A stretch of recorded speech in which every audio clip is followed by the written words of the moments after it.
گواہ کا اسلام میں بہت عمل دخل ہے. تمہاری شادی نہیں ہوگی جب تک گواہ نہیں ہوں گے. ہوتے ہیں کہ نہیں؟ ابھی یہاں فارم فل اپ کرنے کے لیے ایک گواہ لڑکے کی طرف سے ایک گواہ لڑکی کی طرف سے رکھا جاتا ہے کہ نہیں؟ وہ فارم فل اپ کرنے والے گواہ ہیں. لیکن کسی نے ایسی شادی کر لی. شادی کا مسئلہ کتنا ہے معلوم ہے؟ یہ پڑھانا اڑانا یہ سب جتنا کلمے پڑھاتے ہیں درود پڑھاتے ہیں یہ سب چیزیں فرض واجب نہیں ہیں. یہ تو مستحبات میں سے. پڑھا لیا تو ثواب ہے, نہیں پڑھایا تو نکاح پر کچھ فرق نہیں آئے گا. لیکن نکاح کی اصل چیز کیا ہے؟ ایجاب و قبول. بس 2 لفظ میں پورا نکاح ہو جاتا ہے. لڑکی نے کہا مجھے منظور ہے, لڑکے نے کہا مجھے قبول ہے, نکاح ہو گیا. پورا کلمہ پڑھنا فاتحہ پڑھنا یہ مستحبات میں سے. میں یہ بھی نہیں کہہ رہا کہ آج سے یہ مت کرو, کرو, ہم تو سنی ہے میرے عزیزو. لیکن نکاح کی جو اصل چیز ہے وہ کیا ہے؟ ایجاب و قبول. اب میری اتنی بات سن کر کے کوئی بھی نوجوان یہ سوچ لیا حضرت نے بتایا خالی ایجاب و قبول کا مسئلہ ہے, چلو کسی لڑکی کو لے جاتے ہیں تنہائی میں, کہتے ہیں تو بول تو منظور ہے, میں بھی بولتا ہوں مجھے قبول ہے, ہو گیا نکاح. ہم ایک شادی کے بندھن میں آ گئے.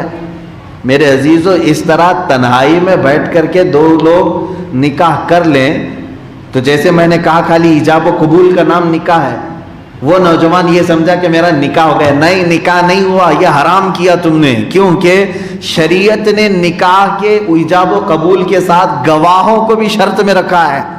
تمہیں بتانا پڑے گا سب کو کہ نکاح کر رہے ہو. کلمہ نہیں پڑھے الگ بات ہے, فاتحہ نہیں پڑھے الگ بات ہے, لیکن لوگوں کو تو معلوم کرانا ہوگا ورنہ زنا ہو جائے گا. آپ اندازہ کریں کہ گواہ کی کتنی اہمیت ہے. گواہ کی کتنی, ہماری زندگیاں شروع ہوتی ہیں گواہیوں سے, ہماری شادی ہوتی ہے گواہی سے. اب کیسا گواہ رکھنا چاہیے؟ اب یہاں میں بولوں گا تو بہت ساری چیزیں اس میں سے یعنی ماحول کے اعتبار سے میچ نہیں ہو پاتی ہیں. گواہ کو باشرہ ہونا چاہیے,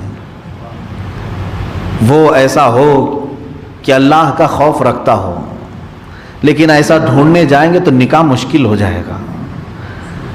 اس لیے کہ پورے شہر میں 1-2 ملیں گے اور انہی کو سب شادیوں میں گھمانا پڑے گا.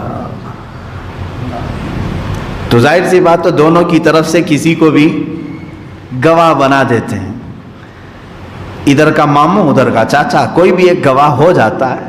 لیکن جو گواہ کی کوالٹی ہے, مثال کے طور پر آپ دیکھیں چاند کی گواہی بھی لینے کے لیے کہا گیا. یہ دیکھو فاسق و فاجر تو نہیں ہے.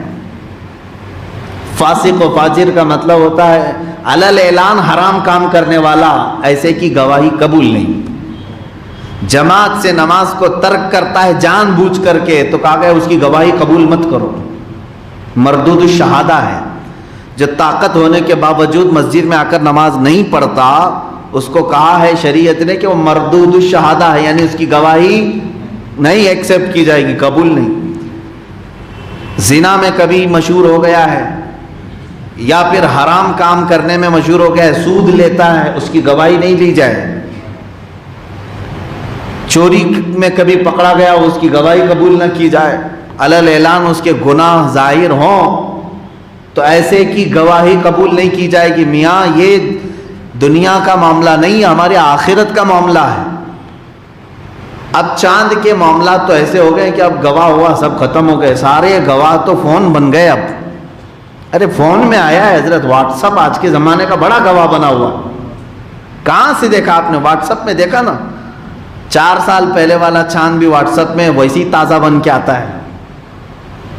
عزیزان اکرامی, اسلام کے جو اصول ہیں وہ بہت مضبوط ہیں, آج بھی ہونا چاہیے وہی گواہی کے اصول. میں علماء سے بھی یہی کہوں گا, شریعت کے یہ اصول کو توڑ کر کے لوگوں کو آسانی دکھانے کے لیے یہ معاملات میں آج آپ پڑ جائیں گے تو کل علماء کو یہ قوم ہٹا دے گی اور پھر ان کے پاس خود ہی موبائل ہیں, آلے ہیں, یہ خود ہی فیصلہ کریں گے کہ کب کہاں چاند نکلنا چاہیے کب نہیں نکلنا چاہیے.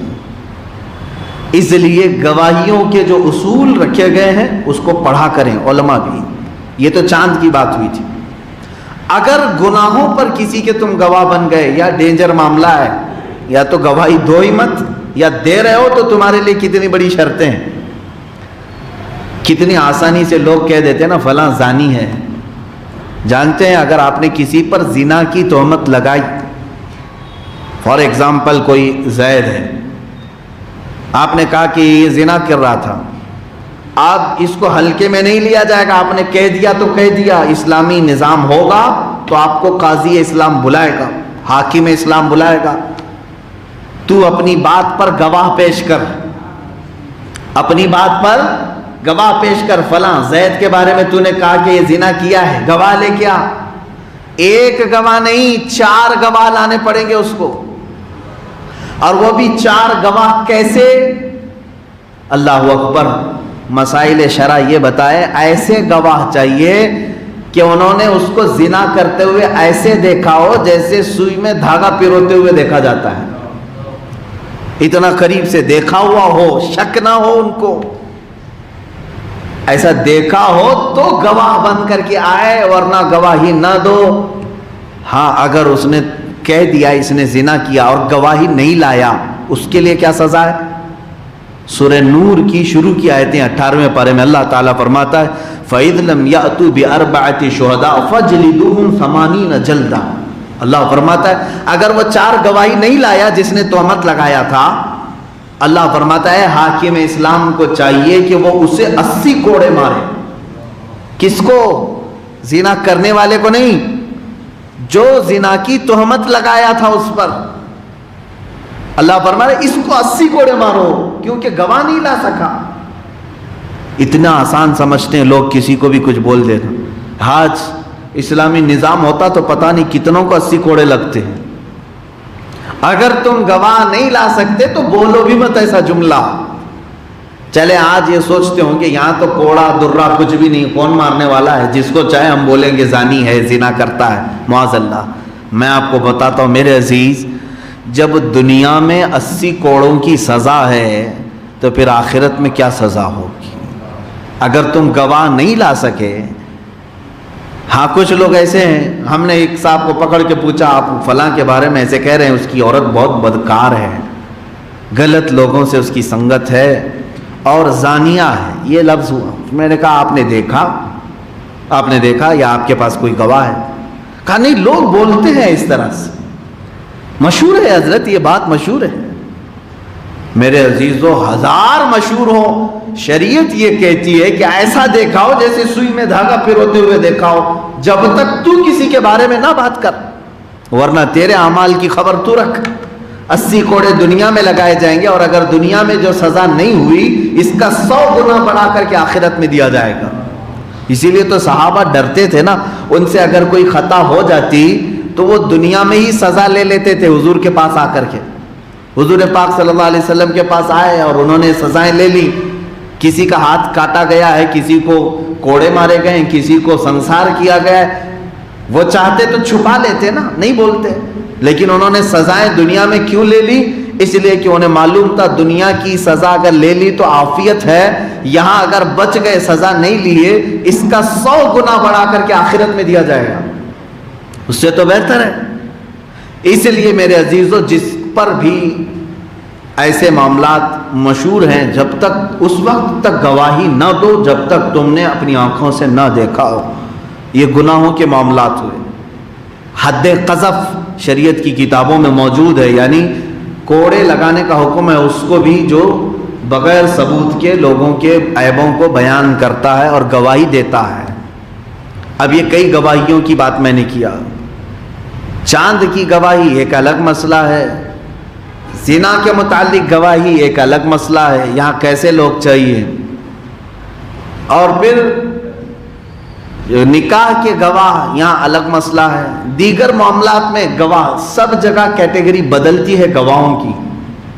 شریعت نے ہر ایک کی کوالٹی بتائی ہے. چاند کو دیکھنے والے جو گواہ ہیں وہ کیسے ہونے چاہیے، کس حد تک، کس کا ایکسپٹ کیا جائے، قبول کس کا کیا جائے. کوئی بھی 2 مسلمان مرد یا ایک مسلمان مرد اور 2 عورتیں گواہی دیتے ہیں تو قبول کیا جائے گا. اتنا ہے کہ وہ علل اعلان حرام کاریاں نہ کرتے ہوں. نکاح کے گواہوں میں بھی کوشش یہ کریں کہ ایسا گواہ ہو جو شریعت کو اور اللہ اور اس کے رسول کو مقدم رکھتا ہو، گناہوں سے بچنے کی کوشش کرتا ہو، ایسا گواہ رکھیں۔ اور اس کے علاوہ اب تو اسلامی نظام ہے نہیں کہ آپ کو کسی پر تہمت لگائی گئی اور اس کے لیے گواہ مانگے جائیں۔ اگر گواہوں سے ثابت ہو بھی گیا تو آپ سزا تو نہیں دے سکتے نا، آج سنگسار تو نہیں کر سکتے، تو یہ معاملہ ہی الگ ہے۔ اب میں آیت پڑھتا ہوں، اللہ تعالیٰ فرماتا ہے فَلَا تَتَّبِعُوا الْهَوَىٰ أَن تَعْدِلُوا، خواہش کے پیچھے نہ جاؤ کہ حق سے الگ پڑ جاؤ۔ اکثر ایسا ہوتا ہے کہ اپنوں کا کوئی معاملہ آ جائے تو جھوٹی گواہی بندے دے دیتے ہیں، تو اللہ فرما رہا ہے خواہش کے پیچھے مت جاؤ، عدل و انصاف کو چھوڑ کر کے اپنی طبیعت کی بات کبھی نہ سننا۔ تمہارے لیے عدل سب سے بڑا معیار ہونا چاہیے۔ میرا بیٹا بھی کٹہرے میں کھڑا ہو اور میں نے اس کے گناہ دیکھے ہیں تو مجھے گواہی دینا چاہیے، گواہی دے دوں، یہ نہیں کہ اس کو بچانے کے لیے ہیلے بہانے کروں۔ اگر میرے باپ سے غلطیاں کوتاہیاں ہوئی ہوں، میرے بھائی سے ہوئی ہوں اور مجھے گواہ کے لیے لایا گیا تو مجھے سچی گواہی دینی چاہیے، تبھی یہ ایمان کا تقاضا ہے۔ ایمان والوں کو اللہ یہی فرما رہا ہے۔ اور اگر تم ہیلے بہانے کرتے ہو اور اپنوں کے لیے گواہی چھپا دیتے ہو، دوسروں کے لیے بھرپور گواہیاں دیتے ہو، تو یہ مومن کی شان نہیں ہے، مومن کی شان نہیں۔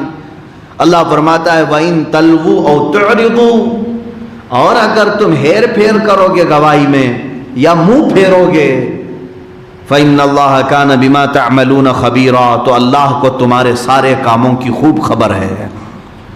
اللہ رب العزت تو جان رہا ہے تم نے گواہی میں کیا ہیر پھیر کی، کیا ملایا کیا نہیں ملایا۔ اس لیے یاد رکھیں میرے عزیزو، پہلی چیز تو یہ ہے کہ جب کوئی گناہ دیکھو، غلط دیکھو، اور اگر تمہیں گواہی دینے کی بات آ جائے تو تمہیں گواہی دینی پڑے گی، تاکہ ہاں اب ایک مسئلہ یہاں پر آئے۔ جیسے بعض لوگ غیبت کو اور گواہی کو فرق نہیں کر پاتے۔ غیبت ایک الگ چیز ہے، بیک بائٹنگ جس کو کہتے ہیں، کسی کے پیٹھ پیچھے برائی کرنا، اور ایک ہے گواہی دینا۔ ایک ہے مسجد میں تمہارا مقتدا ہے، مقتدی نہیں، مقتدا امام ہے، تم نے حرام کام اس سے ہوتے ہوئے دیکھا اور تم نے لوگوں کو بیان کر دیا، تو کچھ لوگ ایموشنل کرتے ہیں اور کہتے ہیں کہ یہ جو ہے غیبت کر رہا ہے۔ غیبت نہیں، بلکہ وہ اس کے گناہوں پر گواہی دے رہا ہے تاکہ دوسرے اس فتنے میں مبتلا ہونے سے بچ جائیں۔ تو اگر اس طرح کی گواہی دیا تو اس کو غیبت نہیں کہا جائے گا، بلکہ اس کو گواہی دینا کہا جائے۔ لیکن اس کو لے کر کے بھی ہر ایک کے پیٹھ پیچھے برائی بھی نہیں کرنی چاہیے۔ یہ کہاں گواہی دے؟ جہاں لوگوں کو نفع دے سکے، جہاں ضرورت ہو۔ مثال کے طور پر میں اس سے پہلے بھی کہتا آیا ہوں، میرے متعلق اگر آپ کو کوئی غلط چیز نظر آ گئی، کچھ غلط چیز نظر آئی، سب سے پہلے ہونا یہ چاہیے کہ آپ کو اطلاع ہوئی تو مجھے آ کر کے بتائیں، اس لیے کہ اس کا تعلق مجھ سے ہے نہ کہ عوام سے ہے۔ آپ کے اندر اخلاص ہے اور آپ مخلص ہیں تو سب سے پہلے آ کر کے مجھے بتائیں گے کہ آپ سے ایسی ایسی چیز ہو گئی، صحیح کر لو۔ دوسری بار آ کر کے پھر آپ بتائیں گے آپ سے ایسی ایسی غلطی ہوئی، صحیح کر لو۔ پھر اگر مجھ سے وہ غلطی صحیح نہیں ہوئی تو پورے مجمع میں آپ اعلان کریں گے کہ اس کی ایک ایسی غلطی ہے جس کی وجہ سے تمہاری نمازیں نہیں ہو سکتی، لہٰذا اے لوگوں دور ہو جاؤ، تم نے اپنی ذمہ داری پوری کی۔ لیکن یہاں الٹا ہوتا ہے، امام کو تو پتہ ہی نہیں رہتا، پورے مجمع میں معلوم رہتا ہے، مارکیٹ میں پورا گھوم رہی ہے بات، دکان دکان جا کر کے بتا رہے ارے ان کا تو ایسا معاملہ ہے، ان کا تو ایسا معاملہ ہے۔ تو جو تمہارے پاس آ کر کے ان تمام چیزوں کو بتاتا ہے اس سے صرف ایک ہی سوال کریں، ٹھیک ہے میاں اگر وہ غلط ہے تو مسلمان ہے، اس کی اصلاح کرنی چاہیے، یہاں بیٹھ کر بات کرنے سے بہتر ہے چلو اسی کے پاس جا کر اس کو صحیح کر دیتے ہیں، اس کو بتا دیتے ہیں اور وہ صحیح کر لیتے ہیں۔ اگر وہ نہیں مانتا اور صحیح نہیں کرتا اپنے آپ کو، تب پھر ہم سب کو مل کر کے بتائیں گے کہ ہم نے اس کی غلطی کی اصلاح کرنے کی کوشش کی، وہ اصلاح نہیں کرتا، لہذا اے لوگوں ایسے شخص سے تم سب اپنا بچاؤ۔ یہ اصول ہوتا ہے۔ اب آیتیں آگے کی جو میں نے تلاوت کی، اللہ تعالیٰ فرماتا ہے اے ایمان والو اللہ اور اس کے رسول پر ایمان لاؤ۔ ایمان رکھو، اور اس کتاب پر جو اپنے ان رسول پر اتاری، اور اس کتاب پر جو پہلے اتاری، اور جو نہ مانے اللہ اور اس کے فرشتوں اور کتابوں اور رسولوں اور قیامت کو، تو وہ ضرور دور کی گمراہی میں پڑا ہے۔ بے شک وہ لوگ ان الذین آمنوا ثم کفروا ثم آمنوا ثم کفروا ثم ازدادوا کفرا لم یکن اللہ لیغفر لهم ولا لیہدیہم سبیلا، بے شک وہ لوگ جو ایمان لائے پھر کافر ہوئے، پھر ایمان لائے پھر کافر ہوئے اور پھر کفر میں بڑھے، اللہ ہرگز نہ انہیں بخشے، نہ انہیں سیدھا راستہ دکھائے گا۔ یہاں سے ایمان کی بات چل رہی ہے۔ ایمان کسے کہتے ہیں یہ آپ نے پہلے سنا ہوگا ہمارے بیانات میں، عقائد کے 7 چیزوں پر یقین رکھنے کا نام ایمان ہے۔ اللہ پر، اس کے فرشتوں پر، اس کی کتابوں پر، اس کے رسولوں پر، قیامت کے دن پر اور تقدیر پر، پھر مرنے کے بعد دوبارہ قیامت کے دن اٹھائے جانے پر، زندہ ہونے پر۔ یہ 7 چیزوں پر یقین رکھنے کا نام کیا ہے؟ ایمان ہے۔ اسی کو ہم پڑھتے بھی ہیں نا، آمنت باللہ و ملائکتہ و کتبہ و رسلہ والیوم الآخر والقدر خیرہ و شرہ من اللہ تعالی والبعث بعد الموت، اسی کو ایمان کہتے ہیں۔ 7 چیزیں آپ کے دل میں ہونی چاہیے۔ اللہ ہے کہ نہیں ہے؟ ایمان ہے آپ کا سب کا؟ ایمان ٹرسٹ کو کہتے ہیں، یقین۔ اس کے بعد فرشتے، بعض لوگ فرشتوں کا انکار کرتے ہیں، فرشتے کوئی چیز ہی نہیں ہے۔ جیسے نیچری ایک فرقہ ہے، نیچری مطلب وہ صرف نیچر کو مانتے ہیں، جو دکھ رہا ہے بس اتنا ہی ہے، جو نہیں ہے اس کو مانو ہی مت۔ جنت نہیں ہے، دوزخ نہیں ہے، فرشتے نہیں ہے، جنات نہیں ہے، جو نہیں دکھ رہا وہ کچھ مت مانو۔ یہ نیچری لوگ ہیں، ان کو ایک گھونسا مارنا چاہیے، اس لیے کہ بعد میں اگر وہ کہیں بہت درد ہو رہا ہے تو آپ کہیں مانو مت، اس لیے کہ درد بھی دکھتا نہیں ہے۔ کہاں ہے؟ بہت ساری چیزیں ایسی ہیں۔ بہرحال اللہ پر اور اس کے بعد فرشتوں پر ایمان لانا ہے۔ نیچری لوگوں کا کہنا ہے نیکی کی قوت کا نام فرشتہ ہے، برائی کی قوت کا نام شیطان ہے۔ وہ کہتے ہیں ریئل میں کوئی فرشتہ بھی نہیں، ریئل میں کوئی شیطان بھی نہیں، وہ مانتے نہیں ہیں۔ نیچری ایک فرقہ ہے۔ اس کے بعد ہے اللہ کی کتابوں پر ایمان رکھنا۔ وہ تقریباً 104 کتابیں اللہ تعالیٰ نے نازل فرمائی اپنی نبیوں پر، چھوٹی بڑی سب ملا کر، ان سب پر ہمارا ایمان ہے۔ لیکن وہ ساری کتابیں جو پہلے کے نبیوں پر اتاری گئی اب صحیح حالت میں کوئی بھی باقی نہیں ہے سوائے قرآن مقدس کے۔ ایمان ہمارا زبور پر بھی ہے، انجیل پر بھی ہے، تورات پر بھی ہے کہ اتری تھی نبیوں پر، ہم مانتے ہیں ان کتابوں، لیکن وہ اپنی اصلی شکل میں آج باقی نہیں ہے۔ آج تک اگر محفوظ کوئی کتاب ہے تو وہ کتاب اللہ قرآن مقدس ہے، یہ اللہ کی کتاب، اس پر ایمان ہو۔ رسولوں پر یہ بڑی ڈیٹیل میں جائے گی بحث۔ اللہ کے رسول 1,24,000 یا کم و بیش جتنے بھی دنیا میں آئے نبی اور رسول، سب پر ہمارا یقین ہونا چاہیے۔ کس بات کا یقین؟ یہ رسول اللہ تعالیٰ کی طرف سے بھیجے ہوئے انسانوں میں سے ہی انسانوں کی ہدایت کے لیے، ان سے کوئی غلطی کوتاہی یا گناہ نہیں ہوتا، وہ معصوم ہوتے ہیں، یہ ہمارا عقیدہ ہے۔ پھر قیامت کے دن پر بھی آپ کو ایمان رکھنا ہوگا۔ اگر کوئی یہ کہتا ہے ارے جو کچھ کرنا یہیں کھاؤ سب عیش کرو کچھ نہیں ہونے والا ہے، تو وہ کافر ہو جائے گا۔ قیامت کا ایک دن آنے والا ہے جب سارے انسانوں کو اللہ تعالیٰ جمع فرمائے گا اور حساب ہوگا سب کا، جس کی نیکیاں بھاری ہوں اسے جنت ہے، جس کی بدیاں بھاری ہوں اسے دوزخ ہے۔ یہ عقیدہ ہے ہمارا، بات صحیح ہے۔ مجھے یہاں پر قیامت کے متعلق بات آئی ہے تو میں ایک کہتا ہوں، اس کے بعد تقدیر کی بات آتی ہے، میں بھی قیامت پر آتا ہوں۔ تقدیر ایک چیز ہے، تقدیر اس مسئلے میں زیادہ نہ پڑھیں تو اچھا ہے۔ تقدیر کیا ہے؟ ہماری زندگی میں جو کچھ بھی ہو رہا ہے وہ سب اللہ کی مرضی سے ہے، سب لکھا جا چکا ہے، جو کچھ بھی ہو رہا ہے وہ سب لکھا جا چکا ہے۔ اب میں یہ بات کہوں گا تو جھٹ سے شیطان سوال ڈالے گا تمہارے دماغ، سب لکھا گیا ہے تو پھر محنت کرنے کی ضرورت کیا ہے؟ گھر میں بیٹھتے ہیں، کھانا لکھا ہے تو آئے گا، جائیداد لکھی ہے تو آ جائے گی، یہ سب دوڑ بھاگ کیا کرنے, اس کا نام تقدیر نہیں ہے. ایک بزرگ کے پاس ان کے مرید آئے اور کہا کہ حضرت تقدیر حق ہے؟ کہا ہاں حق ہے. انہوں نے فرمایا میرا بھائی بیمار ہے, میں سوچ رہا ہوں اب اس کو کسی ڈاکٹر کے پاس نہ لے جاؤں, تقدیر میں اگر لکھا ہے مرنا تو مرے گا گھر میں ہی, اس کا علاج کیوں کراؤں؟ مجھے ایسا لگتا ہے تقدیر میں اگر لکھا گیا ہے تو میرے گھر میں ہی رہے. اس بزرگ نے اس کا بہترین جواب فرمایا, میاں یہ کیوں نہیں سوچتا کہ اللہ نے یہ بھی تقدیر میں لکھا ہوگا کہ تو ڈاکٹر کے پاس لے کر جائے گا تو شفا ملے گی, یہ بھی تو لکھا ہوگا اللہ تعالیٰ, تو لے جا, تقدیر کے حساب سے ہی ہوگا. یہ میرے عزیزو, تقدیر کی بحثوں میں نہ پڑھنا مسلمان کے لیے بہتر ہے, شیطان گمراہ کر دیتا. یہاں پر بہت سارے فرقے بنے ہیں, معتزلہ, مرجیہ, قدریہ, جبریہ, یہ تقدیر کے بارے میں بحث کر کر کے فرقے بنے ہیں.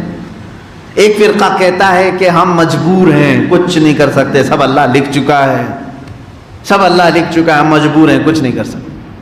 اور ایک فرقہ کہتا ہے کہ نہیں, ہم ہی مالک و مختار ہیں, اللہ کچھ نہیں کرتا, ہم جو کرتے ہیں وہی اللہ مانتا ہے. دونوں بھی گمراہ ہیں. اہل سنت و جماعت کا کیا عقیدہ ہے؟ ہم نہ مجبور ہیں اور نہ ہم اپنے افعال کے خالق ہیں, یعنی ہم خود ہی خالق ہیں اللہ کے چاہے بغیر, ایسا نہیں. دیکھو درمیانی راستہ یہ ہے تقدیر کے متعلق. ہم جو کچھ بھی کرنے والے تھے دنیا میں, اللہ نے اپنے علم سے وہ پہلے ہی لکھ دیا ہے. ہم جو کرنے والے تھے وہ اللہ نے پہلے سے لکھ دیا ہے اور وہ اپنے علم سے لکھا ہے. اب یہاں ہم جو کر رہے ہیں دنیا میں, وہ تقدیر میں جو لکھا ہے اس کی مجبوری میں نہیں کر رہے. بعض لوگ کہتے ہیں نا, گناہ ہو جانے کے بعد ارے میاں کیا کروں, پہلے سے تقدیر میں تھا, ہو گیا, اور نیکی ہو جائے تو بڑی محنت سے میں نے نیکی کی ہے. ایسا نہیں ہے. تم جو کچھ بھی کرنے والے تھے اللہ نے لکھ دیا. اللہ کے لکھنے سے تم کرنے پر مجبور نہیں ہوئے. پھر اگر میں ڈیپ میں جاؤں تو اور ذہن میں وسوسے آئیں گے, اسی لیے اس باب کو یہیں بند کرو. جب میرے آقا صلی اللہ علیہ وسلم نے صحابہ کو منع کر دیا کہ تقدیر کے بارے میں زیادہ بحث نہ کرو, تو ہم کس کھیت کی مولی ہیں؟ وہ صحابہ کو حضور نے منع فرمایا. آخری چیز ہے ایمان کا حصہ, مرنے کے بعد دوبارہ زندہ ہونے پر یقین رکھیں. مرنے کے بعد دوبارہ زندہ, آج مرے کل اٹھیں گے, یہ نہیں.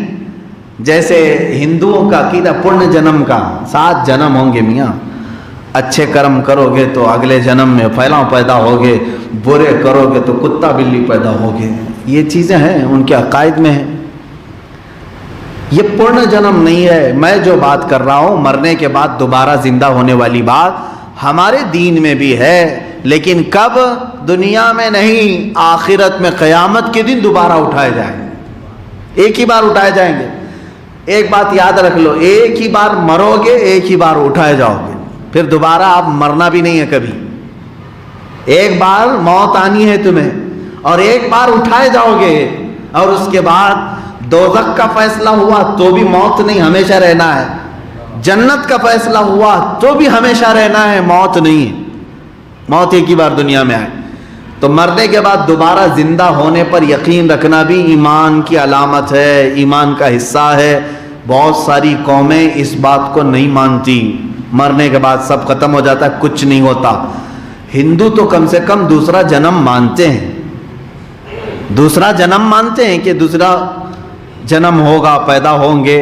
سورگ نرگ کا بھی تصور ان کے ہاں ہے, یعنی اچھے کام کرنے والے کو سورگ نا, میں کہیں الٹا نہ بول دوں, ہاں, اور برے کام کرنے والے کو کہتے ہیں نرک میں جائے گا.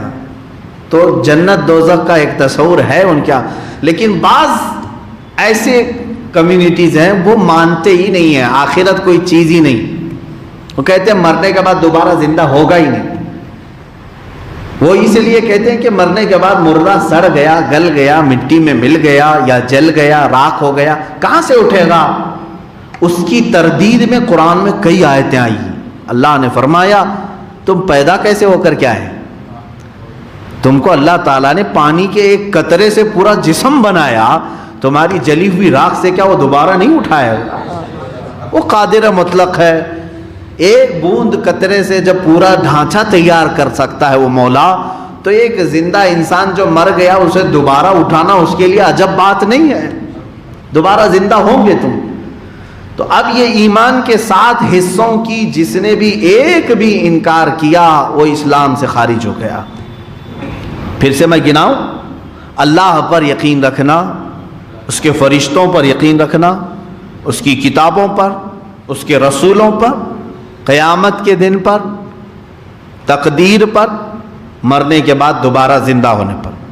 میرے عزیزو، اگر مسلمانوں کو یہ 7 چیزیں یاد نہیں ہیں تو میں کہتا ہوں یاد کر لو. یہ تمہارا ایمان ہے، یہ جڑ ہے تمہاری، اسی پر پوری تمہاری ایمان کی عمارت کھڑی ہے. اگر یہ پایا ہی نہیں معلوم ہے تو پھر مسلمان کیسے؟ ٹوپی داڑھی والے مسلمان، کپڑے والے مسلمان، بڑے کے گوشت کے مسلمان، نام کیا مسلمان؟ آپ کو جب اپنی عقائد کی جڑ ہی نہیں معلوم تو پھر کیا ہے؟ نام رکھنے کا نام مسلمان نہیں ہے. اسلام ایک پریکٹیکلی ریلیجن ہے، عمل کا نام ہے، یہاں پر عقیدے کا نام. بہرحال آیت میں اللہ تعالیٰ نے یہی فرمایا: بے شک وہ لوگ جو ایمان لائے پھر کفر کیے، پھر ایمان لائے پھر کافر ہوئے. اللہ تعالیٰ فرماتا ہے ایسے لوگوں کو اللہ ہدایت نہیں دے گا. لم یکن اللہ لیغفر لہم، اللہ ان کی بخشش بھی نہیں فرمائے گا اور ان کو ہدایت بھی نہیں دے گا. یہ وہ لوگ دیکھیں، ابھی اس آیت میں بات آئی ہے کہ ایمان لایا پھر کفر کیا، ایمان لایا پھر کفر کیا. یہ کیسے پتہ چلے گا؟ اسی لیے ہم بتاتے رہتے ہیں اے میرے عزیز، سب سے زیادہ قیمتی چیز تمہارے پاس اگر کوئی ہے تو وہ ایمانی دولت ہے. یہ ضائع ہوتی ہے تو صرف تمہاری زبان کے جملوں سے بھی ضائع ہو سکتی. اللہ 1000 بار نہ کرے، 1000 بار نہ کرے کسی آپ کے ساتھ، ایک جملہ اگر آپ نے کہہ دیا، ایک جملہ اگر آپ نے کہہ دیا، قرآن میں جھوٹ آیا ہے، معاذ اللہ، پورا ایمان چلا گیا. جتنی نمازیں پڑھے تھے سب گئی، حج کیا تھا تو وہ ختم، عمرے کیا تھا تو وہ گئی، زکوٰۃ دیا تھا تو وہ گئی، کوئی نیکی باقی نہیں رہی. کفر نے تمہارے ایک جملے نے سب ختم کر دیا، سارے اعمال ختم ہو گئے، تمہیں پتہ بھی نہیں چلا. ایک زبان کا ایک جملہ، کفریہ جملے بہت سارے لوگ بک جاتے ہیں، انہیں پتہ بھی نہیں ہوتا ہے، اور پھر کسی نے یاد دلایا، توبہ کر لیا، استغفر اللہ، پھر ایمان لائے، پھر ایسی بے احتیاطی کیا، پھر کافر ہوا. اللہ تعالیٰ نے 2 مرتبہ فرمایا بے شک وہ لوگ جو ایمان لائے ثم کفروا، پھر کافر ہوئے، ثم آمنوا، پھر ایمان لائے، ثم کفروا، پھر کافر ہوئے. 2 بار ایسا کیا. تیسری بار کفر میں وہ بڑھتے چلے گئے تو اب رب تعالیٰ فرماتا ہے اللہ ان کو ہدایت کی طرف نہیں بلائے گا، ہدایت کی طرف انہیں نہیں بلائے گا. اس آیت کی اور تفصیل ہے، میں پھر انشاءاللہ کل عرض کروں گا، لیکن ایک بات یاد رکھنا، چلتے پھرتے لوگ کفریہ جملے بول جاتے ہیں. میرے آقا صلی اللہ تعالیٰ علیہ وسلم کی حدیث بھی ہے، فرماتے ہیں میری امت پر ایک زمانہ ایسا آئے گا کہ رات کو مومن سوئے گا، صبح کافر اٹھے گا، صبح مومن ہوگا، شام تک کافر ہو جائے گا. کیسے؟ پوجا پاٹ کر کے نہیں. یہ جملے، یہ زبان جو تمہاری ہے یہ تم سے کفر کروا دیتی ہے. آج فلمی گانوں میں ہی اتنے کفریات بھرے ہوئے ہیں کہ تم اگر وہ گانے گنگناؤ گے تو کافر ہو جاؤ گے. سارے گانوں کی بات نہیں کر رہا ہوں، کچھ گانے ایسے ہیں جس میں کفریہ کلمات ہیں، کفریہ کلمات ہیں، یعنی اپنے محبوب کو خدا بنا کر کے پیش کر دینا کہ تمہارے سامنے میں سجدہ کروں گا، اس طرح کے کچھ الفاظ ہیں. پوری کتاب ہے، حضرت مفتی نظام الدین صاحب قبلہ کی پوری کتاب ہے فلمی گانوں میں موجود کفریات کے متعلق، اور اس کو ہمارا نوجوان آج سنتا بھی ہے، کہتا بھی ہے، اسے معلوم ہی نہیں. ایک ایگزامپل، خدا بھی جب دیکھتا ہوگا، اس طرح کا کوئی جملہ یاد نہیں ہے مجھے، سوچتا ہوگا کہ تجھے کس نے بنایا ہوگا، ایسے کچھ جملے ہیں گانوں کے. معاذ اللہ رب العالمین، جس نے یہ کہا اس نے کفر کیا. اللہ کی تخلیق کے علاوہ کوئی اور خالق ہو سکتا ہے؟ یہ تمام جملے، اور قدرت نے بنایا ہوگا، جملے یاد نہیں آ رہے ہیں. بہرحال اس میں موجود اپنے محبوب کو گانوں میں اس طرح کا پیش کرنا کہ خدائی درجہ دے دینا یا اللہ کی شان میں توہین ہو جانا، یہ وہ ہیں جو آج ہندوستانی گانوں میں بھی کفریات موجود ہیں. اس لیے ہم اپنے نوجوانوں سے کہتے ہیں کہ میرے عزیز، یہ شہادت گہ الفت میں ہے قدم رکھنا، لوگ آسان سمجھتے ہیں مسلمان ہونا. تم ایمان تو لائے ہو، آج نمازیں پڑھ رہے ہو، کہیں ایسا نہ ہو کہ یہ ایمان کی دولت تمہاری ختم ہو جائے، کافر بن گئے، پھر ایمان لائے پھر کافر ہو گئے، پھر ایمان لائے پھر کافر ہو گئے. اگر یہ کھیل چلتا رہا تو رب تعالیٰ فرماتا ہے اللہ اسے ہدایت ہی نہیں دے، اللہ اس کی بخشش نہ فرمائے. یہ آیتیں بتا رہی ہیں. اسی لیے ایسی چیزوں سے پرہیز کرو جہاں ہلکا شبہ بھی آپ کو لگتا ہے کہ میرے رب کی شان میں توہین ہو سکتی ہے، رسول کریم صلی اللہ علیہ وسلم کی، یا اسلام کا مذاق ہو گیا یا قرآن کا مذاق ہوا، آدمی دائرہ اسلام سے خارج ہو گیا. ان تمام چیزوں کو محفوظ رکھنا چاہیے. اللہ تعالیٰ نے فرمایا اس کے بعد کی آیتیں بشر المنافقین بان لهم عذابا الیما. اب یہاں سے منافقین کی بات چل رہی ہے تقریباً ایک صفحے تک، یعنی آیت نمبر 138 سے لے کر 148 تک 147 تک، تقریباً 10 یا 9 آیتیں، پورا ایک صفحہ قرآن پاک کا اللہ تعالیٰ نے یہ منافقین کے متعلق بیان فرمایا. اور یہ صفات سب آپ کو پتہ چلیں گی. کل میں عرض کروں گا اگر زندگی باقی رہی منافقین کون ہیں.